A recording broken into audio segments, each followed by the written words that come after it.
The story begins in the burning place of Antair's empire capital Rifenheim, where there is a monster roaring so loud and fighting humans. Typically, monsters invade the human world, but in this story, this empire was invaded by heroes and militaries to kill the monsters living in this place. The military's commander-in-chief was watching the battle, and he said that their 2 million strong military was defeated by the evil demon that was summoned. His subordinate behind then added that 200,000 of their militaries died from the wide-range magic attack and the 300,000 were injured. The commander-in-chief then stated that the Demon King may have brought ruin to their nation and painted the world with evil, but he believed this would be the end, as he was sure enough that the head of the monsters, which is known as the evil Demon King, will die at the hands of the true heroes. At the heart of the great demonic palace Garak, specifically in the Hall of the Abyss, heroes were here to fight the so-called evil Demon King. One of the heroes, named Alex von Halen, confidently said that the evil Demon King couldn't do any more evil deeds now that they came to kill him and put him back in the dark world. The evil Demon King they called was sitting on his throne right in front of them. He was known as the evil Demon King Rifenhardt Walled Antares, also our main protagonist of the story. He was the emperor of the Antares Empire. The Sword Saint Cyrus told him that they would eliminate him and bring an end to the history of this dark empire. That's quite upsetting. I put a lot of effort into constructing this empire. Why are you calling it a dark empire when it's called Antares? The sun rises here too,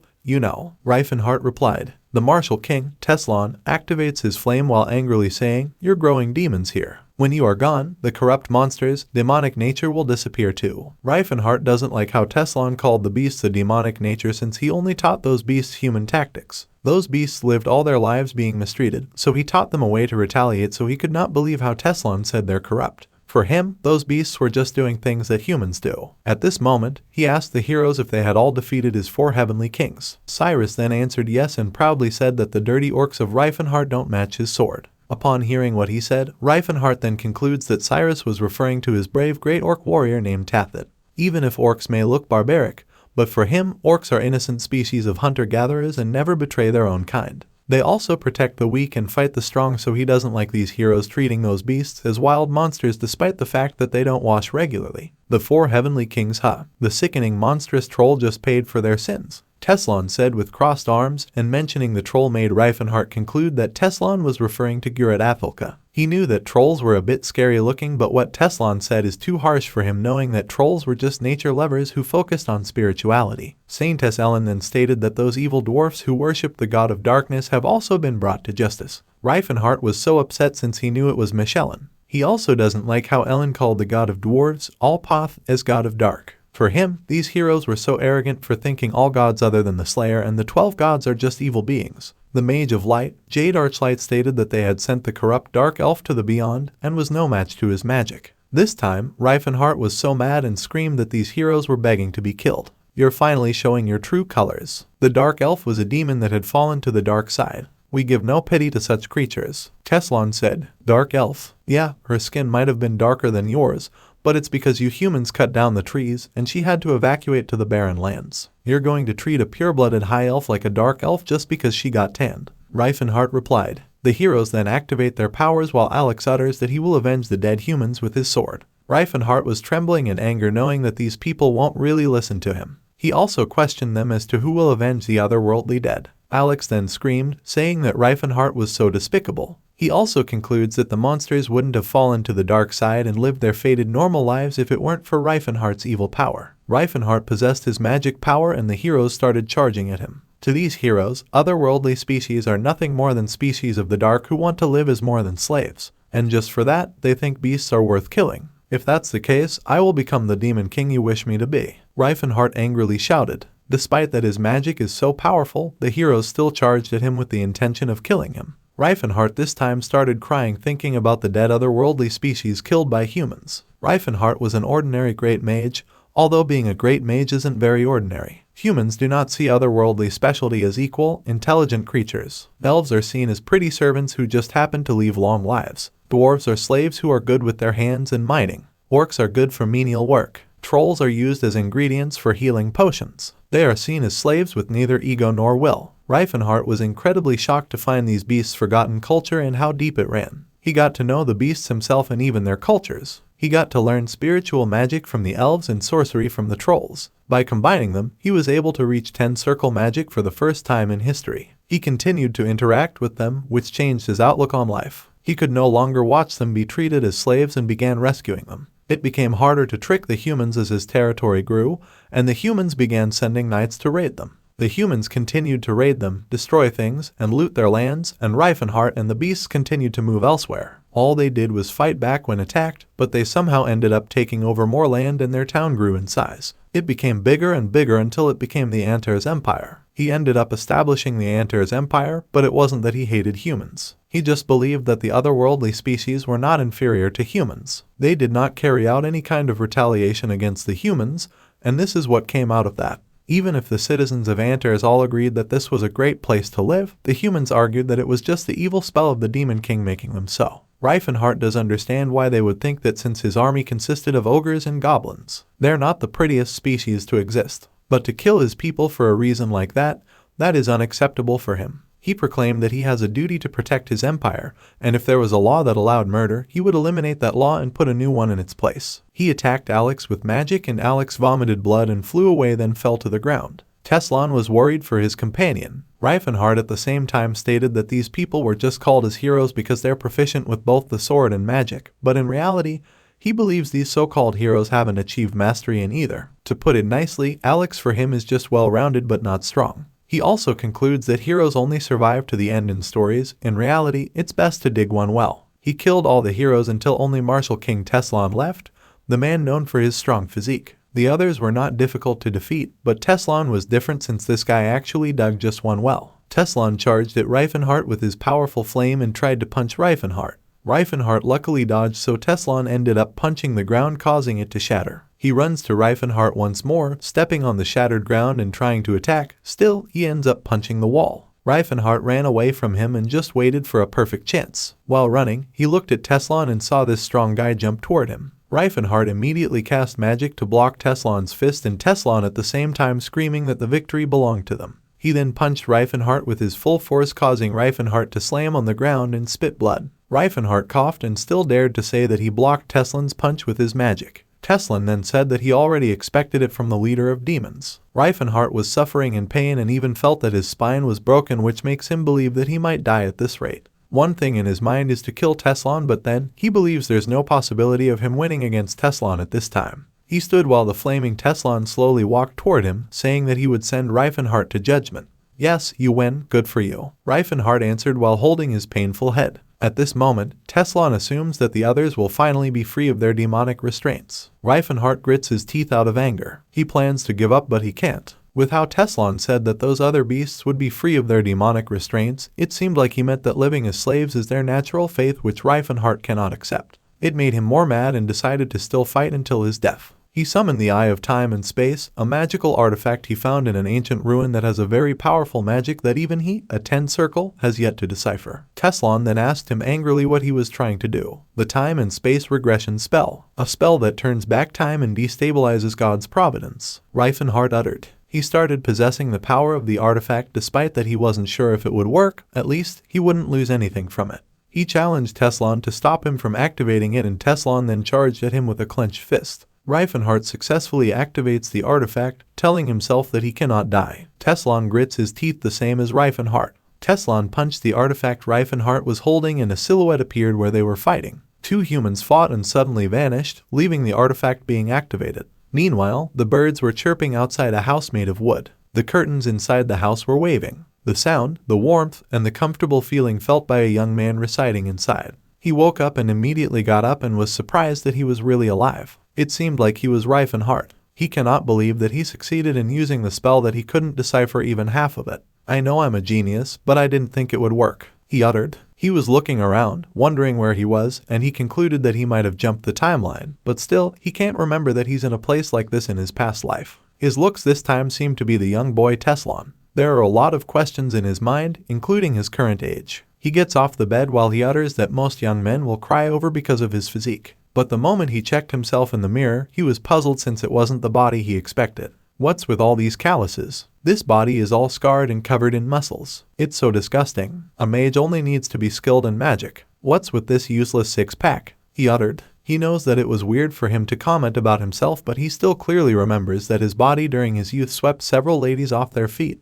And after he got older, he became cooler and made several elves cry. Now, he was so confused with his looks and his face. What he expected to see in the mirror is his statuesque-like face, also in his eyes, his body looks more like a statue now. He tries to think of what happened, and he deduces that his time and space regression spell may have failed, which is why he's in some random guy's body. His current face looks familiar to him, but he never thinks about Tesslon. He was thinking that he might not regress to the past, but might still be in the present and had instead switched with this body's soul. He described himself as a man with thick eyebrows, tenacious-looking eyes, and a stubborn mouth. If his torso gets larger, he's afraid he might grow facial hair. Fortunately, he remembered that he last fought with Tesslon, and Tesslon is a man that has facial hair and his appearance is the same as his current body. While he was thinking, he heard someone from outside calling Tesslon's name. It was a man with a beard just like Tesslon. The man entered Tesslon's room while saying that the sun was high in the sky. "What are you doing here? Why aren't you coming outside?" the man asked, but Rifenhardt, known as Tesslon in this life, was startled to see a tall man entering inside the room. The man then told him that they should have another great day today. Rifenhardt then asked the man who he was, and he even thought it was a monster. The man bent down and wondered why Tesslon looked at him as if it was Tesslon's first time seeing him. Rifenhardt then answered with a stuttered voice that he asked because he really didn't know. The man then stated that Tesslon used amnesia as an excuse twice, and he's sure that Tesslon already knew this kind of excuse doesn't work anymore. He then pulled Tesslon's head and informed him that they would now head to the training area. Rifenhardt was confused, but looking at this situation, he concluded that this tall man was Tesslon's teacher, the continent's strongest martial artist of all time, the former martial king Gerard Croc-Prodes. When they arrived at the training ground, Gerard tied Rifenhardt to the tree. Rifenhardt wanted to explain, but Gerard wouldn't listen to him and told him to stay quiet. He puts cloth to Rifenhardt's mouth to stop him from talking, and he picks up a bamboo stick while declaring that they now start the training. Rifenhardt was sweating as he was nervous about being beaten up helplessly. He wanted to scream so loud, but he couldn't because of the cloth in his mouth. Gerard then starts beating up Rifenhardt with the bamboo stick, and Rifenhardt cannot do anything but cry in pain. A part of his tummy started to get reddish, and he tried to free himself from the rope, but he couldn't. He was wondering what this training is all about. Gerard continues beating him several times, even making him think of an elf, and concludes that this would be his end. Gerard was thinking at this moment that Tesslon's hands felt a little strange earlier, since it was a lot softer than before. Because of it, he comes to the conclusion that Tesslon really has amnesia. Their martial clan, Jim Unbreakable, is hardworking. Since their training's trademark is simple, idiotic, and excessive, it's not unusual for the trainer to suffer from short-term memory loss. He even lost his memory a few times in the past. He smiled, knowing that there was a simple solution to this problem. That is to beat up Tesslon more and more, believing that Tesslon would feel better after getting beat up. While he was hitting Rifenhardt numerous times, Tesslon hoped someone would save him. Gerard then told him that the reason why humans used weapons was because they were weak, and that they have weak physiques, which is also the reason they rely on armor or weapons. While saying this, Rifenhardt wondered why this man called humans stupid for using tools. That's an excuse. That's the shame of a person who couldn't overcome their weakness. Martial artists trained to overcome their weaknesses, Gerard screamed, and this is the first time Rifenhardt heard such simplicity and logic in his whole life. Gerard then added that humans are the same as steel. The more humans are beaten up, the stronger they become, just like steel. Rifenhardt was so annoyed hearing the useless words of Gerard. "You're the student I chose. Believe me, you have no physical limits. You can become steel," Gerard said. He wanted to let Tesslon realize that not everyone can become stronger by training. Just like only high-quality iron can become steel, only a select few can have a steel-like physique. Then he meets Tesslon and makes him his student. He hits Tesslon's face with the bamboo stick and tells Tesslon to think about the ocean and realize that the sea swallows everything but doesn't change. He also added that the ocean was inside of Tesslon, so he must bring it out. One person Rifenhardt was thinking at this point was the elf he was with in the ocean back then when he was still in his old body. Fortunately, the beating training was finally done and Gerard permitted him to go back inside and rest. Rifenhardt was glad that he didn't die after receiving lots of beating. He hugged himself and gave thanks to Tesslon's body for being so tough. The night had come, and Rifenhardt was bobbing in red water that had jarrow leaves and petals that seemed to be a healing potion. Rifenhardt was shocked knowing that a bottle of healing potion cost 10 silver coins, but to think there's a whole bathtub full of it. He heard that the queen bathes in milk to get great skin, but for him, it's nothing compared to this bathed with a healing potion. Gerard was standing beside the bathtub, so he asked him what was with this medicinal bath. And as per Gerard, it needs to cool the steel down after hammering it.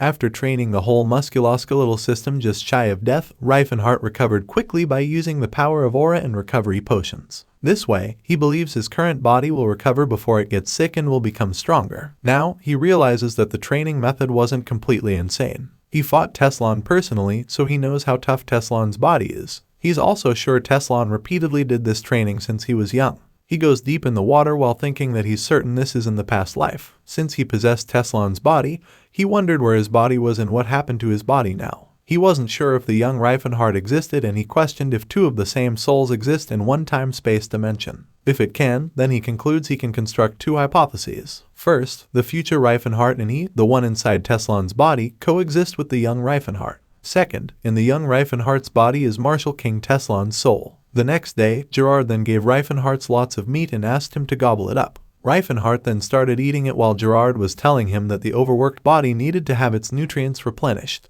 After eating, they go on a light jog to digest. "My disciple, are you tired? Or should we just continue our morning trading?" Gerard asked the moment he saw Tesslon seemed very tired. But then, Rifenhardt confidently answered that he wasn't tired at all. After their jog, they climbed into a tree and Rifenhardt was ordered to hang in the branch and do sit-ups until Gerard ordered him to stop. At this moment of their training, Rifenhardt already wanted to surrender in this brutish training. In the late afternoon, Gerard let him rest, but he couldn't sleep since he was still thinking about his situation. He reincarnated into the past Tesslon, and he wondered what influence this would have moving forward. In the case that he exists as he did in the past, he wanted to know what would happen if the two souls came in contact. Each soul's uniqueness is the unchanging rule that is the foundation of the world. If they're unlucky, their soul may cease to exist. He also recalled that teenage Rifenhardt didn't become active as a mage until 10 years later, but instead spent days studying hard, only reading books at the Delphi Magic Tower, so he believes he wouldn't possibly bump into his real body. Now, his problem is that Tesslon has taken control of his body and will surely come after him. Tesslon's strength comes from having trained his body with Jim Unbreakable, and there isn't much he can do to Rifenhardt's body as long as he doesn't become a 10th circle. Jim Unbreakable is a training method Tesslon definitely needs Master's help for, and Rifenhardt believes there's no way Tesslon do it alone. Still, a part of him was thinking that Tesslon might be able to find a way. In the middle of the night, he suddenly comes out of the house and makes sure Gerard is not outside. He was planning to run away from this prison. The moment he confirmed that Gerard wasn't outside, he immediately ran as fast as he could, and he was very determined to run away from Gerard and live on his own. While running, there was an aura following him, and to his surprise, Gerard suddenly appeared on the rock right in front of him. He was startled while Gerard asked him where he was planning to go. Rifenhardt was so confused how Gerard got to this rock and caught him escaping. "You were quiet for a month or two, and now you're running away again. Is this the 9th time? We'll be in double digits soon." Gerard said, "I'm honestly not the boy named Tesslon. My name is Rifenhardt, I'm a mage." Rifenhardt said, but then, Gerard believes he is just making a story to escape. Rifenhardt cannot believe why Gerard won't believe him at all. But as per Gerard, Tesslon said last time that he came from another world and met dragons and gods. He got more nervous and annoyed when Gerard added that Tesslon claimed back then that he was an active master who reincarnated in the Eastern Continent's H1 Empire in the place called Murim. He patted Rifenhardt's head and said that he was a bit convincing this time and that he had gotten better in terms of acting. He then ordered Rifenhardt to go back inside the house and just sleep. To make sure that he would come back, he pulled Rifenhardt with him while Rifenhardt was still planning to escape tomorrow and make sure he succeeded. He claimed that he failed at prison breaking for today and acknowledged it, but he's confident he won't live trapped here forever. Many days passed, the different training of Rifenhardt continued, and he still tried to escape, but Gerard always caught him, so he gave up on thinking that he could escape from Gerard, who didn't even know the meaning of giving up. Gerard told him that Jim Unbreakable has 130 years of disciple escape prevention methods, and there have been no disciples in their history who haven't faked an illness or tried to escape. And even if Rifenhardt managed to escape, Gerard would definitely search to the ends of the continent and chase him down. For him, it's better to just officially get permission and climb down the mountain. The harsh training of Rifenhardt still continued, and he received lots and painful beating from his teacher Gerard. Past the time of 2 years, he finally attained it and awakened his aura, and also succeeded in awakening aura. Rifenhardt was so happy with what he had become. He heard that even Cyrus, who was praised as the Sword Saint, only awakened his aura in his late 20 seconds, so he was surprised that he easily attained this stage despite that he was not even 20 yet.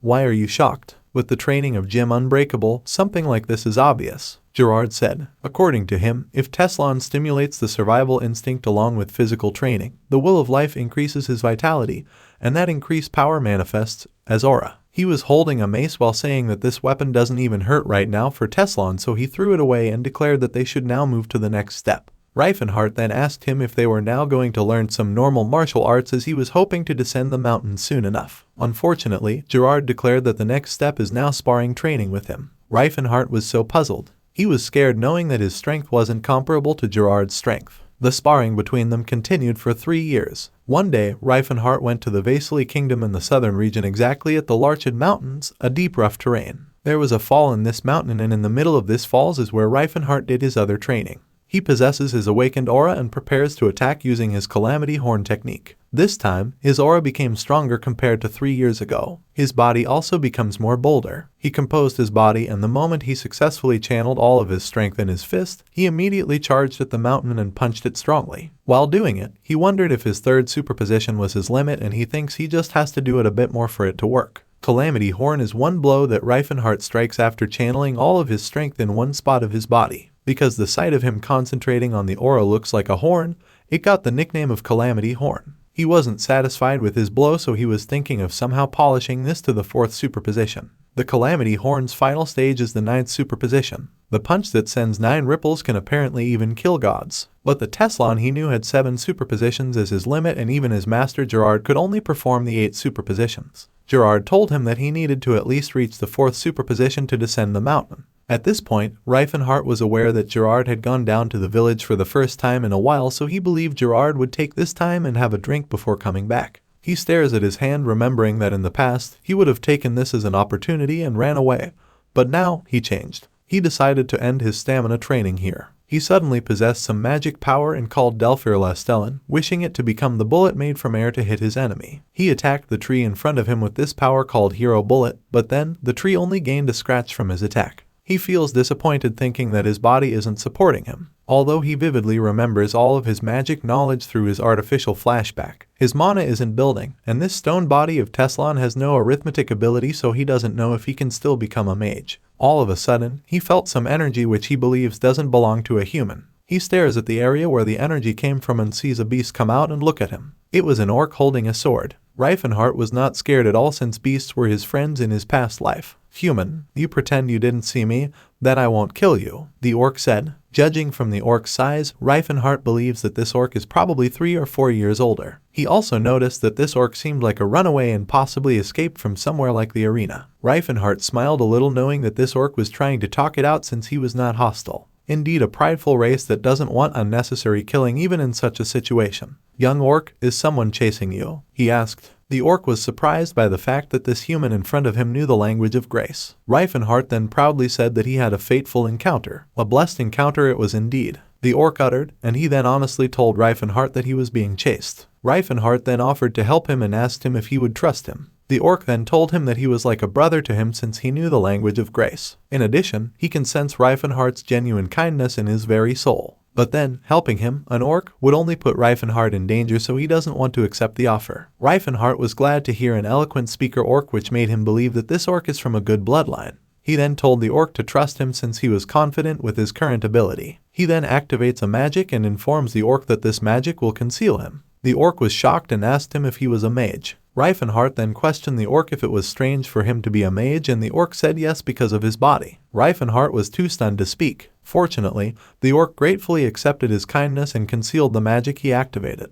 After the orc vanished, Rifenhardt then heard irritable humans. These humans aren't alone, but a bunch of them. The man in the middle complains angrily for coming all the way here just to earn a few silver coins. This man seemed to be the leader of these hunters, and he asked Rifenhardt if he saw a young orc pass by. The other man then said that they were willing to give gold coins as long as Rifenhardt would tell them where the orc was. The head then whispered to this man since the gold coins were too much, but the man said that it was just a lie. The men then looked back at Rifenhardt, but Rifenhardt told them he didn't see any orcs in the area. But unfortunately, the hunters saw the orc's footsteps, so they climbed up and were about to follow the footsteps. Rifenhardt was annoyed that his magic spell didn't even clear up the footsteps of the orc. With crossed arms, he told the humans that they couldn't just enter since this area was his dwelling. "Have you lost your mind? How dare a brat like you from the Blackwoods block our way?" the leader of hunters angrily said. He also boasted that they were a total of 10 knights. They blabber lots of words while Rifenhardt remained fierce and still crossed his arms. He didn't dare to give way, but instead activated another magic while he recalled that his master Gerard told him that his fist was a deadly weapon that might kill someone in one swing, so he must show appropriate mercy to the weak. From this magic, he was able to summon a weapon. As Gerard told him, as someone who's stronger with bare fists than weapons, wielding a weapon is a mercy itself. He pointed his weapon at the humans and told them not to worry since they wouldn't die after they received a beating using this weapon.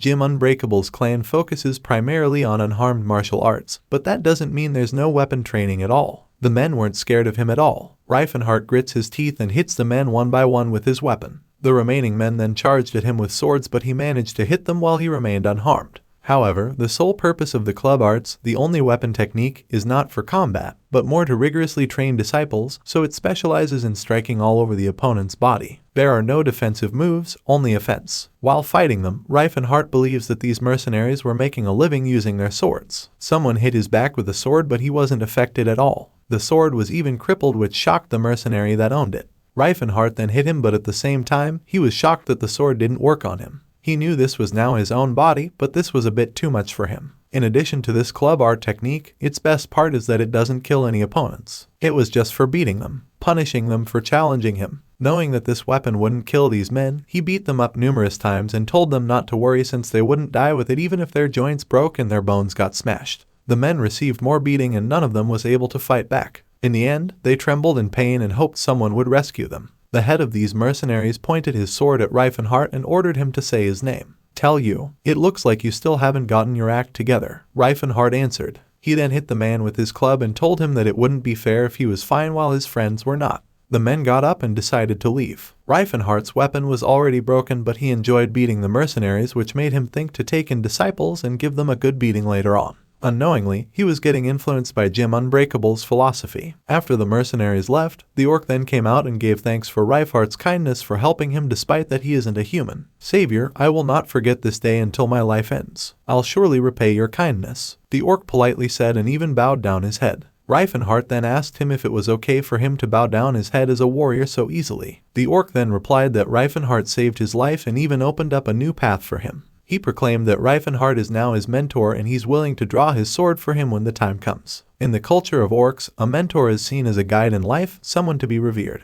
It's similar to how a knight serves his lord for humans. This orc asked his name and he was about to answer Tesslon, but then he thought it would be much better if he would bring his real identity. "My name is Rifenhardt Valdanters," he said, and the orc then promised to always remember his name. Since this world belongs to humans, Rifenhardt asked the orc what's the destination in his mind. The orc then answered that the continent is vast, so he believes there must be some place for him to rest his body. If not, he would rather die wandering than live as a slave. Rifenhardt then told him that beyond the Larched Mountains, a fortnight's walk to the southeast lies a nameless wasteland, a place the orc's kind calls it the land of trials, so the orc must go there. Rifenhardt also heard that there were orcs who lived in hiding there, the Blue Bear tribe. The orc immediately ran, heading to the place Rifenhardt mentioned, and while he was running, Rifenhardt asked his name and he answered that he was the son of Crota, heir to Lat's axe, and his name was Tathid. As expected, Rifenhardt was shocked since Tathid was his brave orc great warrior in his past life. Tathid is also one of his 4 heavenly kings. He was the chief of the Blue Bear tribe and later became the grand chieftain of the orcs. At this moment, Rifenhardt was wondering if the original Tesslon met Tathid in the previous life as well. But considering Tesslon's personality,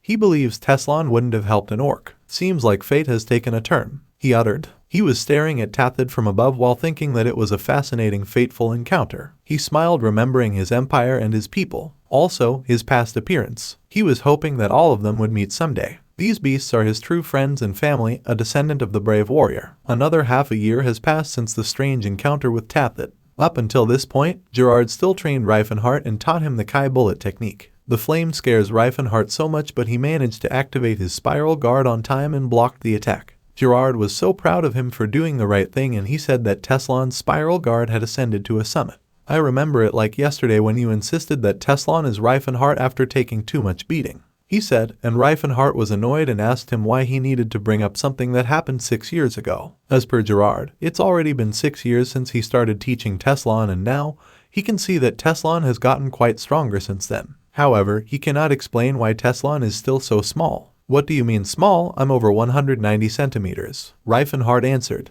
Gerard then angrily said that a member of the Jim Unbreakable should be over 2 meters at least, the same as the first Martial King Valkenschut, the second Martial King Calbrain, and the third Martial King Rastal. He grabbed Rifenhardt's head and angrily asked him if he was consistently following the breathing technique he taught him. Rifenhardt remembered that the Tesslon he met back then was really around 2.3 meters too. He just told Gerard that he thinks it's just a matter of the constitution. The fact is that he doesn't want to get bigger than his size now, and if he uses the breathing technique now, his body will surely become monstrous, which he doesn't want to happen. Luckily, the thing that matters more for Gerard is that Tesslon is sturdy enough. He then ordered Rifenhardt to show his final result of training. Rifenhardt then possessed his aura, which made his eyes sparkle, and he surprisingly jumped so high. He then possessed his Calamity Horn technique and ready his fist to punch while he was heading back to the ground. He then punched the ground with his 4th superposition Calamity Horn, and this attack shattered the ground and made the water from below splash strongly. Gerard then guffas, seeing his student's excellency. With the current strength of Rifenhardt, Gerard believes that his student cannot take a beating from someone.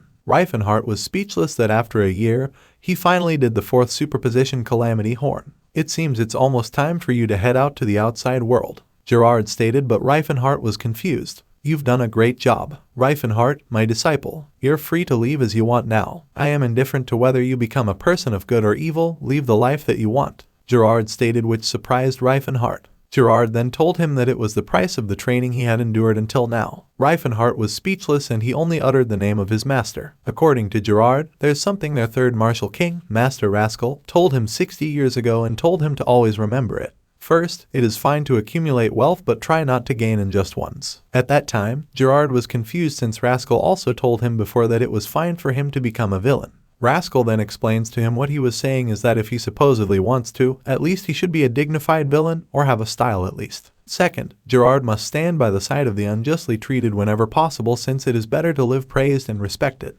For Rascal, being weak doesn't necessarily mean being unjustly treated. After all, the world is full of those weaker than him, and it is up to him how he distinguishes the weak. Last one, the third, which is the most important. He should make sure to continue the martial legacy of the gym unbreakable at any cost. Gerard also said those 3 things to Rifenhardt, and he wants him to find a disciple to inherit their great teachings. Rifenhardt then said yes and promised that he would take it to his heart. It is no easy task to find a talented child right away, so you need to dwell on this for the rest of your life, but when such an opportunity comes your way, don't let it slip away, Gerard added while throwing a pouch bag to Rifenhardt, saying that it had his clothes and travel expenses. Rifenhardt opened the small pouch and saw that there were 30 silvers inside. This amount disappoints Rifenhardt since he thought Gerard had wealth in the Vasily kingdom, and also, Gerard mentioned back then that he had a mansion in the capital, so he was expecting Gerard to give him more. Though this is half a year's worth of living expenses for a commoner, but for him, it's a little. As per Gerard, their martial clan has a set payment given to those who descend the mountain.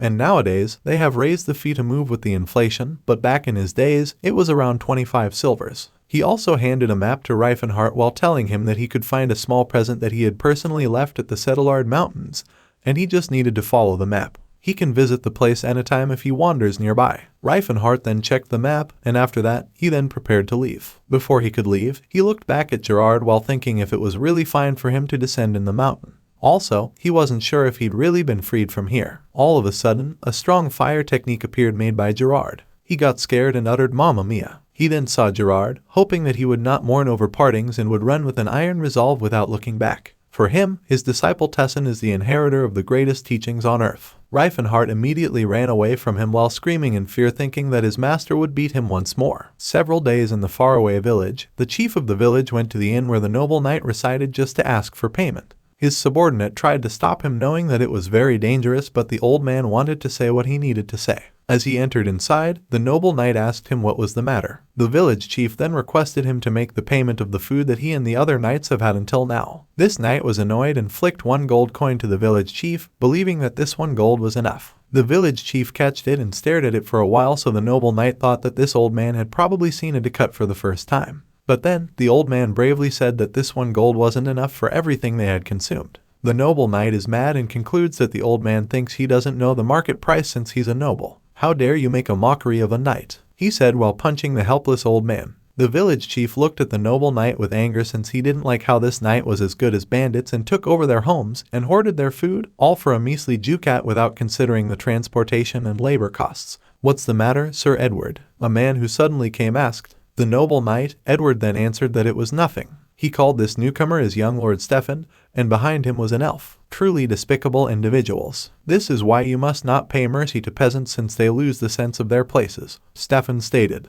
At the same time, Rifenhardt remembers the time when he was with the lady elf named Cirrus. That time, Cirrus loved his thin body, since for her, Rifenhardt looked so sharp and precise with it like a well-made blade. That time, he was perfect in the eyes of Cirrus because of his body, so now it was problematic that he looked more like an ultimate stone golem weapon. But then, he was glad by the fact that he looked taller now than in the past. He was standing at the window while he concluded that Cirrus of this time would probably be 70 and he guessed that would be about 17 in human age. He was now in the Krom, the city in the south of the Vasily kingdom. He remembers that Cirrus would get sold next year, so she should be at Chatton's slave auction. He was thinking about what he should do and he came to the idea of destroying the auction site and freeing the lady. But then, he believes that if he does something as reckless as that, it will make it hard to regain his magical powers, so he decides to just resolve it with money. The price of elf slaves is astronomical, and he's broke at the moment. But that is fine with him. He possessed this powerful body technique as well as memories of the future. Now that he thinks about it, he thinks he heard that there's an ancient ruin on the way to Chatham.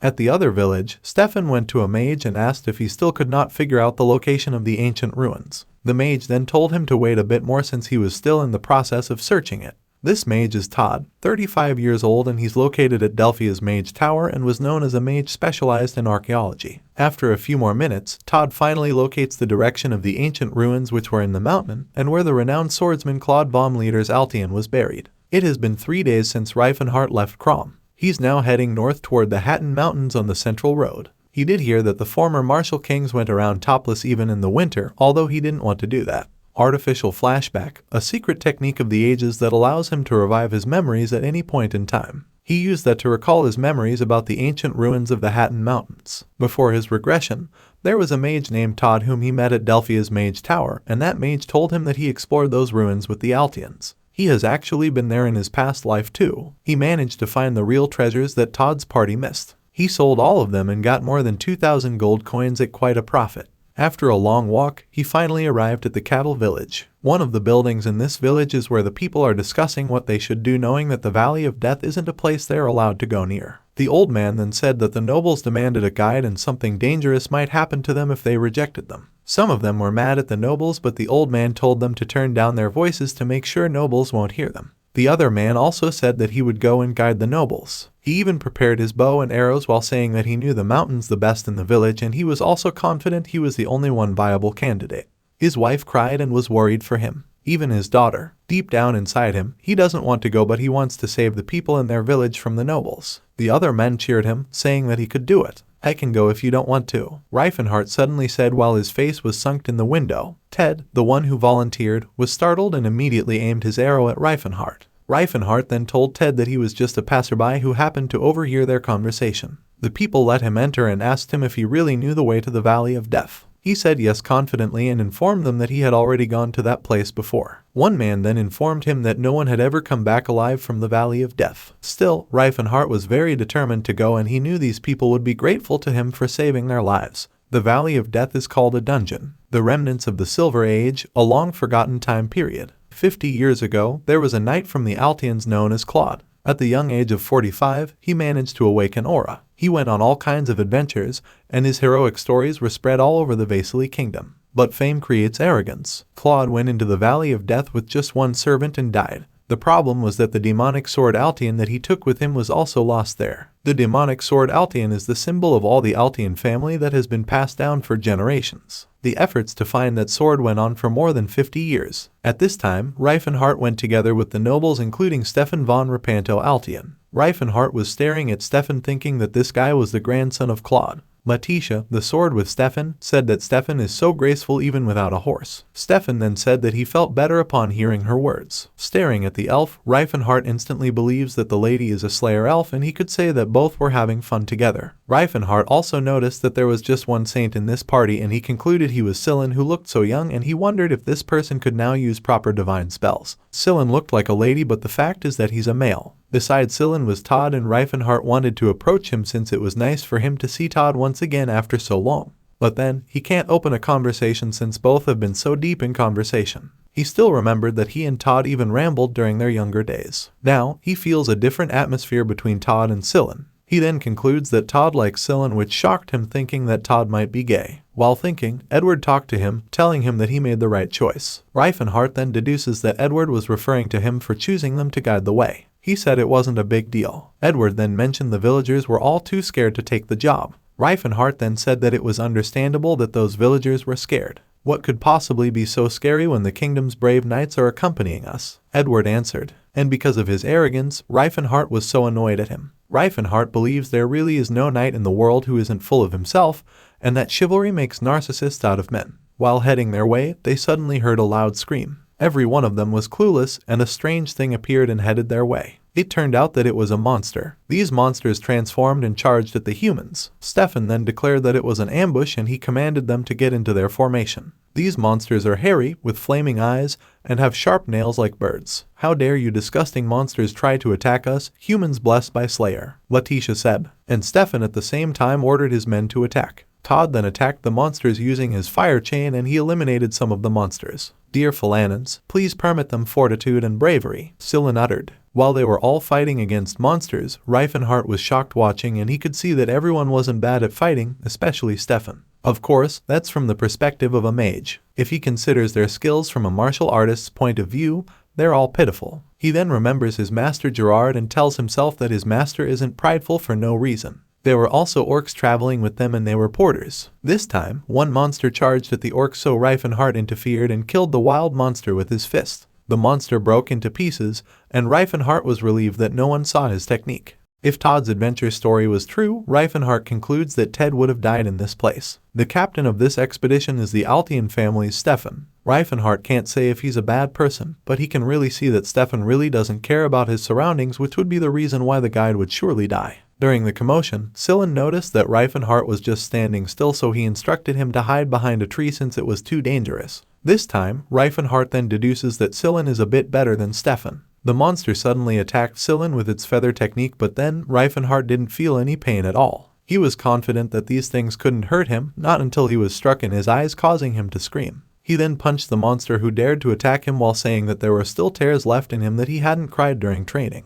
After they all ended the monsters, Edward then reported to Stefan that mages and priests were safe. Rifenhardt was so disappointed that these people didn't even check the normal travelers. "The Altian knighthood is strong," Stefan screamed. He then gave everyone permission to have a rest and told them to enjoy the happiness of victory to their heart's content. Since Stefan permitted them to rest, Rifenhardt then used the opportunity to talk to Todd. "Thank you, mage. I survived, thanks to you," he said. "Well, something like this is no biggie," Todd replied. Knowing that Todd was from Delphia's Mage Tower, Rifenhardt informed him that he had a friend in that place. He lied that the name of his friend is Rifenhardt, and he asked Todd if he knew him. Todd knew the kid's name, and he could not believe that Rifenhardt had a rough friend. Todd then said that Rifenhardt is quite a cute child and kind. Rifenhardt feels weird upon seeing his face look disgusting. Todd then asked why he asked about Rifenhardt, and the real Rifenhardt then answered that he was just wondering if Rifenhardt was doing well or if something happened recently. As per Todd, Rifenhardt was spending his days well learning magic. Rifenhardt asked if nothing weird had happened in the last few years, but Todd didn't think so. He just mentioned that Rifenhardt's nose bridge is as high as ever and has eyes as jewels plus smooth skin. Listening to him makes Rifenhardt think that he's like Gerard, only caring about the physical body but in a different way. He was annoyed seeing Todd drooled while saying something about Rifenhardt, and Rifenhardt then asked if there were any changes in the attitude of Rifenhardt. But then, Todd wasn't sure since he was not really interested in the child's thoughts or actions. Scylla suddenly approached him and asked if he was hurt. Rifenhardt then answered he was fine and told him to look over the orcs. Scylla listened to him and checked the orcs if they were really fine, since they kept on saying they were unharmed. While checking the orcs, knights approached him, telling him that these orcs would get better even if they just lick themselves, so he shouldn't waste his energy on these creatures. Scylla chose to ignore them, which makes Rifenhardt glad. But then, although he's kind and heals the orcs, the way he treats them is like he's treating a dog or cat, not people. Rifenhardt believes that the biggest issue in this world is people's fundamental values, and he believes that the path for some species to find rights is far and rough. After a few minutes of resting, Stefan then called Rifenhardt and commanded him to immediately lead the way. After going straight, take a right. There is a stream in front, so please decelerate. Rifenhardt answered, and Stefan was annoyed hearing his eerie voice. A few hours later, the knights looked very tired since they had fought a basilisk, a dire wolf, and even more than 20 ogres. They were so confused as to why a lot of monsters appeared in this small mountain without knowing that Rifenhardt intentionally didn't take the existing path and decided to just brutishly keep going forward. "Do you perhaps need a rest?" he asked. But no one responded, and Stefan at the same time angrily screamed, telling all his people to get up. Rifenhardt believes that these knights are arrogant and clerics are too serious, mages are narrow-minded and cheap, and he's a mage to the bone who didn't take the knight on the fastest route. So this is the place that drove Sir Claude to death. To think there'd be so many monsters in this tiny mountain, Stefan uttered, and he was speechless after finally seeing the ancient ruins. He widely smiled the same as Edward while looking at the ancient ruin, a Palton. They directly headed to the Palton and 5 of them including Rifenhardt stood outside the entrance while the knights stood below them. Todd pointed to the entrance and said that he thought it would be okay to enter. Stefan then commanded everyone to get ready. Rifenhardt said then he'd just wait outside, but Stefan told him he could go back home since his job is done. Rifenhardt then said that he had no way of getting back to the village on his own, and since he really worked hard, Stefan decided to protect him on the way back. Rifenhardt was waiting for them all to enter. Stefan then said, "A great being is asleep in there. Let's accept his wishes. Let's find the demonic sword Altian." The knights then cheered and all of them headed inside while Rifenhardt waved at them and wished them luck. None of the knights left and only Rifenhardt left outside. He then smiled and said that it was time for him to do his work now. Right now, this place, the ancient ruins of Palton, is full of monsters and spirits, but originally, in the Silver Age, it served as a type of logistics base and was used as a normal military building. Even if it was normal, the technology in the Silver Age was like a miracle in today's age, so it's quite valuable. He entered the secret entrance while remembering that he already investigated this place with Cirrus and were so happy together. It was Cirrus who found the sylphs whispering into the wall, which she believes is a secret path.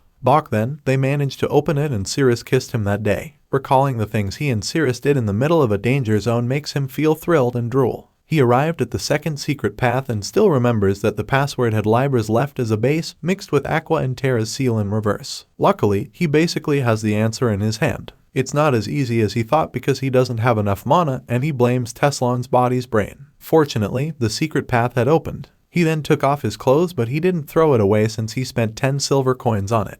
He was stretching his body first to try to start testing his physical abilities. While he was stretching, he suddenly heard a scream. He was so confused since the screams came from the right side while he remembered that the humans he guided were headed to the left side. He then realizes that the secret path is the back door that connects with the 3rd floor of the basement. If this opens, it's a type of trespassing situation. Upon thinking about the trespassing situation, he suddenly flinched. He remembered more knowledge from his past life that this place was a military building. The mana system activates all sorts of security features to try and repel the trespassers. In the past, Cirrus and he came on their own in this dungeon, so they didn't need to worry about other places, but right now, the Altian group is in the basement. They were obviously caught in a trap and fell to the 2nd floor of the basement. Because of his conclusion, Rifenhardt got nervous thinking that they were screwed now. The knights who fell on the 2nd floor were killed by the monsters residing on that floor. Stefan remained and he witnessed how his companions got killed. He saw the monster's weapon, its face, and its huge body. The monster isn't alone, but there are several of them, which makes him believe that they, humans, cannot beat it. At the other part of the dungeon, Sillin treated the wounded knights. They were all so happy without knowing that Sillin only kept them alive for him to also survive. He almost died after the floor suddenly collapsed and he gave thanks to Todd that he was saved because of his protection magic. Todd then said that they may have avoided a crash, but whether they can survive in the future remains uncertain. They continue their exploration, but the one suddenly who's in front is suddenly attacked. The monsters then appeared from the upper floor and many of them were harmed. The knights immediately run away while screaming in fear. Sillin then used his ability, praying to his dear Phalanins to strike down corrupt beings with a mace of light. His mace of light floated above him and granted everyone a wavering courage to fight. Deep inside of him, he was disappointed to see how the knights of Altian wanted to flee. Still, he continued to grant everyone a blessing. The knights gripped their swords and they suddenly turned into berserker mode and charged at the monsters, which shocked Todd and wondered how much divine power Sillin cast to them to turn them into berserkers. This time, they looked like they were high on drugs and the courage Sillin blessed to them is now visible. They fought against monsters and Todd at the same time cast his magic power and fought with his iron steel. Letitia also bravely fought. She managed to hit some monster, but unfortunately, she got stabbed, so she let go of her weapon and fell down. She was in severe pain and she needed help, hoping Stefan would come to help her, but then Stefan appeared but didn't assist her and just said that she did a great job. She collapsed while Stefan charged at the monsters. He bravely slashed a monster and killed it instantly. Edward and the other knights were glad to see him still alive after he fell on the 2nd floor. Everyone, get yourselves together. This is where Sir Claude, the Great Knight, was defeated. Stefan screamed. A strong blow of flame then appeared above them and something suddenly exploded. A scary-looking monster that was covered with flame and was also a huge one stood in front of them. This monster blows fire and hits numerous knights. Stefan told them not to falter, but the strong flame made everyone scared and tried to run away. Even Stefan feels the powerful flame of this monster and he is so annoyed while telling himself he can't just die so easily. He grips his weapon and charges at the monster. He jumped and confidently claimed that he was the one who upheld the name of Altian, the one who had earned the title of Resolute. He attacked the flaming monster using his shooting stroke technique, but he was punched in his face, causing him to spit blood. He let go of his sword and bounced back and lost consciousness. Now, seeing him unconscious makes Sillin nervous but still continues to use his magic power, trying to destroy the corrupt beings with his light. He attacked the flaming monster with his mace of light, but the monster was unharmed and now stares at him with anger. Sillin rattled. He was trembling in fear and he saw that the flaming monster rushed to him. He closed his eyes and gritted his teeth, but before the monster could hit him, it suddenly flew away. Sillin opened his eyes and saw Rifenhardt standing in front of him. Rifenhardt was covered with his powerful aura and it turned off when he saw the monster's flame suddenly disappear. He then saw that the monster died in just one strike from him. Because of it, he realizes why he almost died after receiving one punch from Tesslon back then. He then looked at the people and saw most of the knights unconscious. For now, he decided to move these people to a safe place. More monsters headed to them, but he still continued to head to the upper floor while carrying Letitia and easily killed each monster barehandedly. Seeing his unbelievable strength makes the remaining knights and also Todd and Sillin dumbfounded.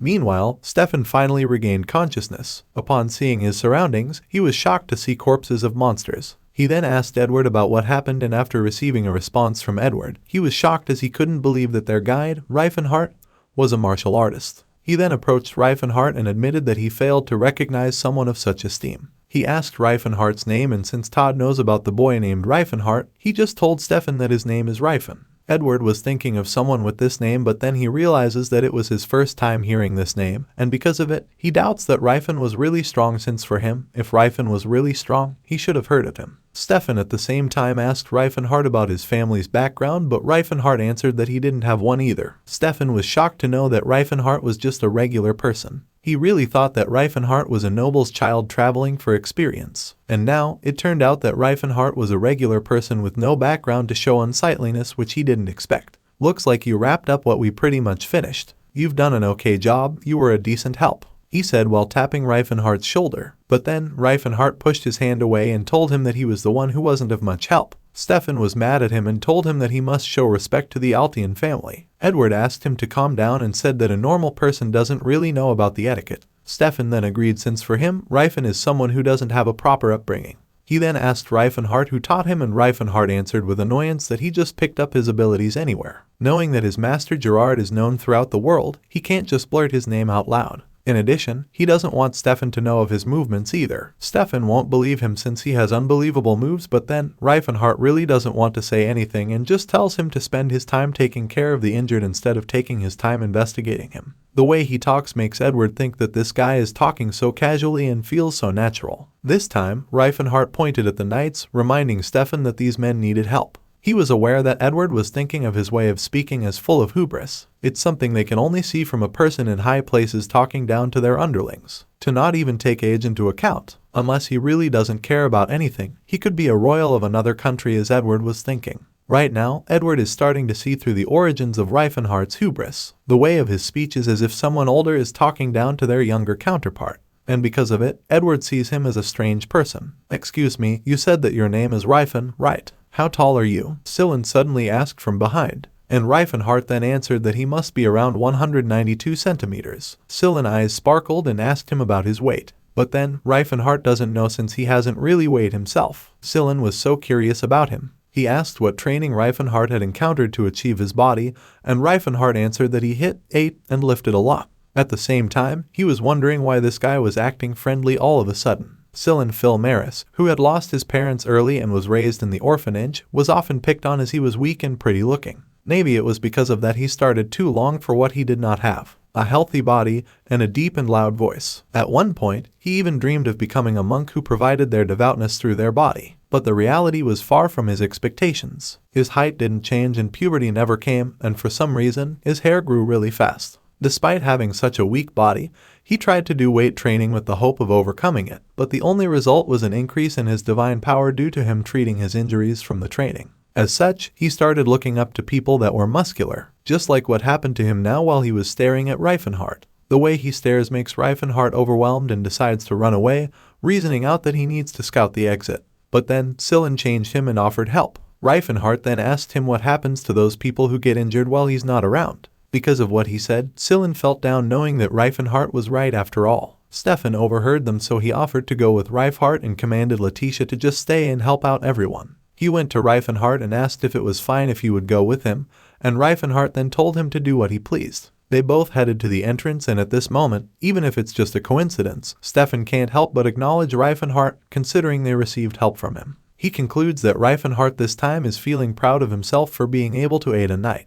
Just the fact that Rifenhardt is taking the lead to do whatever he wants is evidence for Stefan that Rifenhardt is looking down on them knights. Now, he was looking forward to seeing Rifenhardt deal with things when a demon appeared. He was expecting that Rifenhardt would be impressed by him once he showed his skills and put Rifenhardt in his place. He hopes that a demon would come out sooner, but then he suddenly spits saliva the moment Rifenhardt hits the back of his head. "We're almost there, so take a nap," Rifenhardt said, and Stefan was instantly knocked out and fell on the floor. The monsters then appeared, roaring so loud, but Rifenhardt easily killed them barehandedly one by one. He eliminated all the monsters in the area, and now that he took care of the hindrances, he then walked and headed to the treasure's location. He entered a room and tried to search, and after a short time, he luckily found the limitless bag, a magic tool that allows the user to store items up to 10 times the size of the bag, and the weight will be reduced to a tenth. He started to pick up some items, and he recalled that there should be one more thing aside from this bag. It should be a heavenly brazier, the returning dagger, magical sapphire, and a lot more expensive items.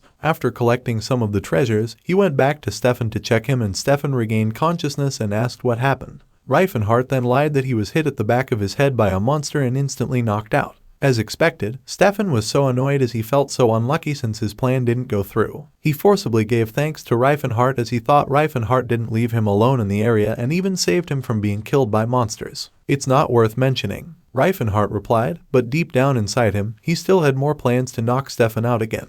While Rifenhardt was cleaning up the ancient relic site, Stefan had to be knocked out 3 more times. Rifenhardt was hoping that he didn't mistakenly hit Stefan wrong, but he believed it would still be fine as he was sure that Stefan would still live a good life after beating him several times. When Stefan woke up for the 4th time, he already felt strange. He's being vigilant, but he can't detect anything. He then concludes that there might be something wrong with him, so he tells himself that he must eat some supplement for his body once he gets back. Since the limitless bag of Rifenhardt was already full, he decided to come back for the rest some other time. "Looks like we've covered most of the paths. Let's go back," he said. Meanwhile, all of them were gathered and they all headed somewhere else. While walking, Sillen was beside Rifenhardt and told him that he could become a royal. Rifenhardt then said that he was just a regular citizen. Still, Sillen can't believe it since Rifenhardt is very capable. Rifenhardt then said that a regular citizen can also be skilled. "It's not that. It's just the way you talk down to people seems so natural," Sillen stated. Rifenhardt was still confused, so Sillen explains that as a martial artist, he understood that Rifenhardt had to be confident and could talk down to someone like Stefan. But he didn't expect that Rifenhardt talked down to Edward, who is well over 40. Rifenhardt then understood it. He realizes his behavior as he remembers that he's 22 in this life, so he should be careful. He then casually told Sillen that he's not used to meeting people, so his etiquette isn't great.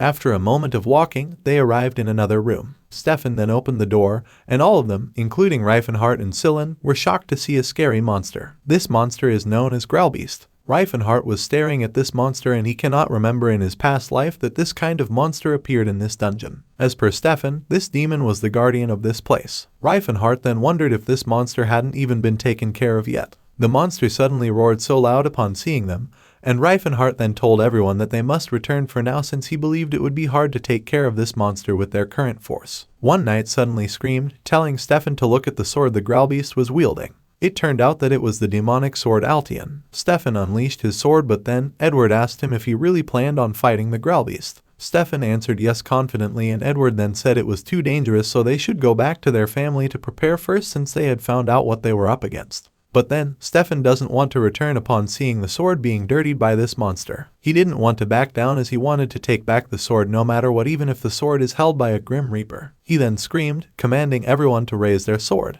His men listened to what he said while Rifenhardt was annoyed seeing the foolishness of Stefan. Within the cracks of the dimension, in the ruins of the Silver Age, there's a system designed to automatically compensate for the system's weaknesses. However, due to a malfunctioning system, the supernatural monsters from here have been absorbed by the defense system. In other words, these beings called the guardians of the dungeon were living their lives freely before being kidnapped and forced into unpaid labor. Moreover, a monster that has fused with the system of the ruins becomes a much more formidable creature. And to think this demon killed Claude, who's rumored to be an aura user. If a demon ranking higher than Tagrel has become a guardian of the dungeon, then it must possess powers of a different dimension as per Rifenhardt. That monster's chained. Are you such a coward that you're scared of a chained-up opponent? Stefan angrily screamed at Edward. Do you really intend to fight that monster? No chance you'd win. You'll all die. Rifenhardt stated. I'm grateful for your help, but you're just a barbarian who knows nothing of honor. There are things in this world worth risking your life for, Edward stated. And for him, Rifenhardt is no match for this kind of thing in miles. He then screamed to the Altian knights to stake their lives and show their bravery. They all charged at the monster, but Rifenhardt really believed that these men couldn't defeat the Grellbeast since they hadn't also managed to defeat Tagrel, the flaming monster. While the knights rushed at the Grellbeast, Scylan then blessed them with power. Knights started attacking the monster, but those who dared were mercilessly beaten up by the Grellbeast in an instant.